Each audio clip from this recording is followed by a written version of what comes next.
What's up? Welcome back to the Metalhead Car Show. There's a lot of different cars out there. There's a lot of weird cars out there. There's a lot of really cool and really boring cars out there. But all of them, or at least most of them, have one thing in common. They all have doors. But as you may have gathered, they're not all the same. They're not built quite equally. So today I want to go over all of the forms of car doors, how they work, and a little bit of their history. We're not going to dawdle. Let's get right into it. Starting off with the conventional door. This is a door that you've seen, I've seen, you've used, I've used. We all know how it opens. Door handle at the back, you pull it, the door opens towards you, you get in. Most manufacturers use this door purely because A, it's really easy to manufacture, B, it's the easiest door to actually just go use, and C, it's actually one of the safest doors you can use. See, the conventional door might be a little bit on the boring side, but frankly, if you roll your car over, you can still open the door very easily. And if the latch breaks on the door and you're going at like highway speed in a straight line, the door is not going to just fling open. The risk that goes along with these doors is extremely low. If a latch breaks, it could open mid-corner, but if you're going in a straight line, you are safe with these doors, being the reason 95% of cars use them. But 95%, what are the other 5%? Well, some of them use rear hinge doors. As we know, another name for rear hinge doors is suicide doors, which we're going to see if YouTube likes me saying that. But the rear hinge doors is kind of what it sounds like. The hinges are at the back. They still operate technically the same way as your conventional door, just they open the opposite direction. Now usually these be used for rear doors. There has been the odd car that has used them in the front, but those are a lot more uncommon. One of the very few manufacturers who still uses these doors is actually Rolls-Royce. It just adds a little bit of old school and class that Rolls-Royce is kind of known for. Along with Rolls-Royce, they are actually used on a lot of pickup trucks. For the pickup trucks that have rear seats, but not quite a full cab, having rear hinge doors makes it really easy to get into the back. It'd be too small of an area to actually go make a full-size door for it. If you had to do that, you'd need to make a B-pillar to actually bolt the door to, which would take up way more space. So having rear hinge doors at the back makes a lot of sense for pickup trucks. And it's not super unsafe for pickup trucks because you actually need to open the front door to get to the rear door, the same way as you do with the Mazda RX-8. It's a super cool door, but it's kind of a dying breed. But in my opinion, something that's a little bit more cool than the rear hinge door is the scissor wing door. Now, a small group of you heard me say scissor wing door and you don't really know what I'm talking about.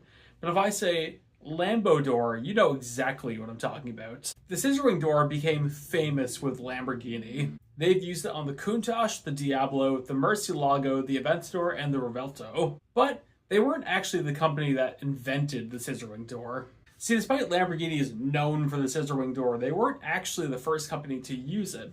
The first company to use it was Alfa Romeo. They used it in 1968 on the Alfa Romeo Cordoba prototype, being the first car ever to use scissor wing doors, and likely inspiring companies like Lamborghini and Vector.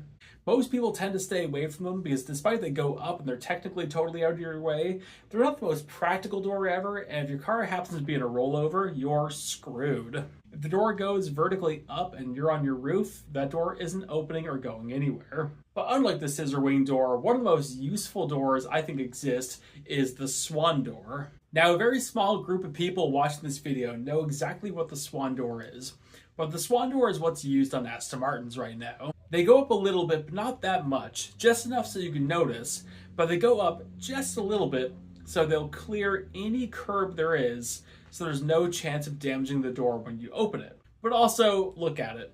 They just have that little elegance to it. They don't go up like a Lamborghini or a Ferrari or McLaren. They go up just a little bit. Just a little bit to show it's just different enough, while it's also still being very practical. Frankly, I think this is the door that more people should adopt. But one door that's almost kind of lost to the ages, almost, is the Gull-wing door.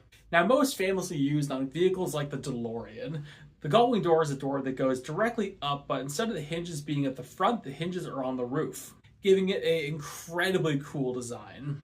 Now, they do have the same problem in rollovers, that if you roll over, you're screwed, it's not opening. But they tend to be a little bit convenient in parking lots because they open the door, they don't really require much space. And let's face it, they look cool. The first car ever to use the Gull-wing door was the Mercedes SL300. And what's funny about this is it never intended on using a Gull-wing door. Just when Mercedes was building the chassis for the SL300, they didn't actually build a correct spot to bolt the door hinges to the car.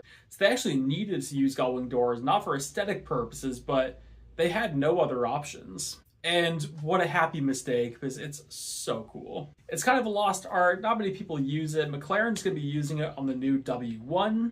And despite Tesla has it under the name Falcon Wing, Tesla does actually use it on the Model X. But the Tesla door is a little bit different. Despite it does technically open the same way as a Gull-wing door, it's both hinged at the roof and at the joint where the window and the roof meets. They did this so the doors could actually open up a little bit differently in parking lots. So if it thinks it needs to fold in a little bit more to clear a car next to it, it will before opening up all the way. Now this doesn't work perfectly all the time, but I gotta say it is a great concept. But nonetheless, those two are some of the last cars currently using Gull-wing doors. But another vertical door that's a bit more loved and recognized is the butterfly door. This is the supercar door. This is the race car door. I would say the car that made this door famous are McLarens. It was used on the F1, and it's been used on every single new McLaren except the new W1. Ferrari's used it, Mercedes has used it, Ford's used it. It's just an iconic door style.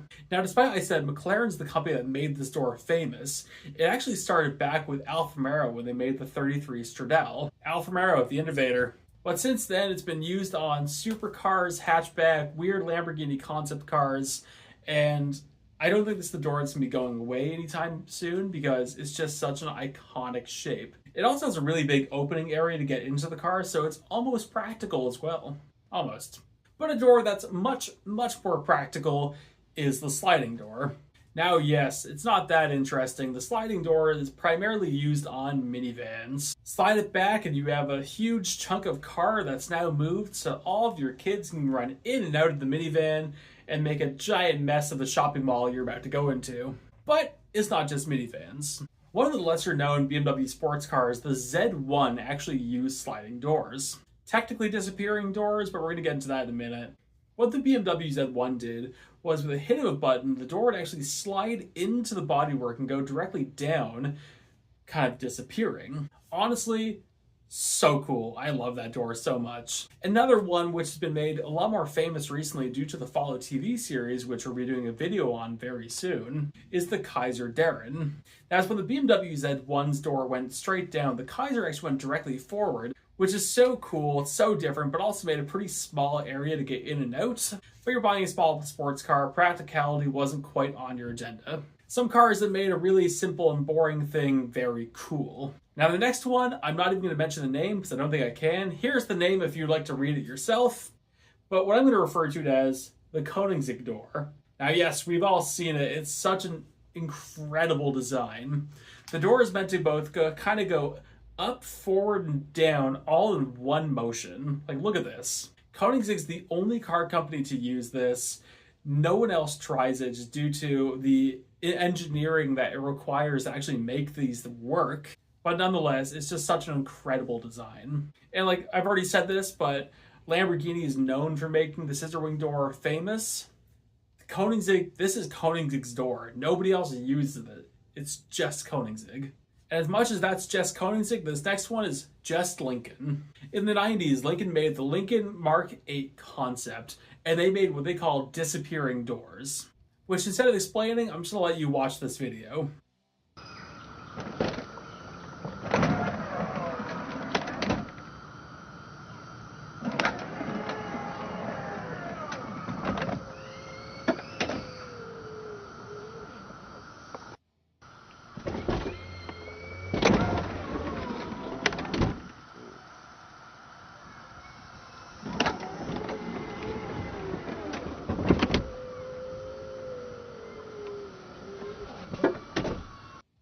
How did people think that was going to work?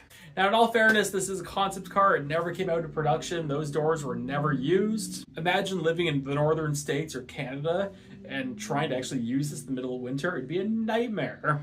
I also imagine these things rusting out instantly. But the premise was to have a giant area in which you could just step in and out of from the front seats to make your life really easy. No way these would have actually worked, but innovative and cool nonetheless. So we've dived into every single car door and explained them, but I want to know, what do you think? What car door makes you the most excited when you see it opened? If you want to see me do deep dives like this, let me know in the comments, because they are a lot of fun to put together. Anyway, thank you all so much for watching. Like, subscribe if you enjoyed what you've seen. I tend to post a couple times a week, and I'll see you later.